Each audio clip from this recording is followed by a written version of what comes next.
এই 56 সালে বিশুর সঙ্গে আমার প্রথম বন্ধুত্ব, একমাত্র বন্ধু হিসেবেই আমি বিশুকে পাই। তারপরে আমার মনে আছে ব্যান্ডেলে কনভেন্ট স্কুলে একটা বেঙ্গলি সেকশন ছিল, সেখানে আমি আর বিশু ভর্তি হই এবং একসঙ্গে রিক্সায় করে আমরা স্কুলে যেতাম।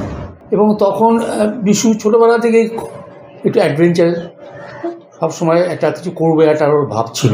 তা আমাদের মজিদ ভাই আমাদের রিক্সা করে নিয়ে যেত। একদিন আমাকে বলছে যে ছোটকা, আজকে তাক আমরা রিক্সা করে যাব না, আমরা লুকিয়ে থাকবো, মজিদ ভাই চলে গেলে আমরা নিজেরা যাব। আর ঠিক আছে, তা আমরা দুজনে লুকিয়ে রইলাম। এবার মজিদ ভাই তো আমাদের না পেয়ে চলে গেছে।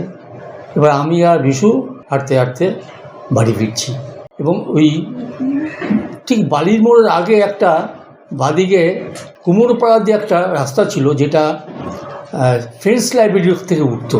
তা আমরা সেই রাস্তা ধরে যাচ্ছি। যখন ঠিক গিয়ে ফ্রেন্ডস লাইব্রেরির সামনে পড়েছি, তখন দেখি মজিদ ভাই এসে আমাদের দুজনকে কান ধরে টানতে টানতে রিক্সায় তুলছে। ইয়ার কি পেয়েছো? হ্যাঁ, আমাদের বাবুরা কি বলবে আমাকে? ও এরকম ছিল।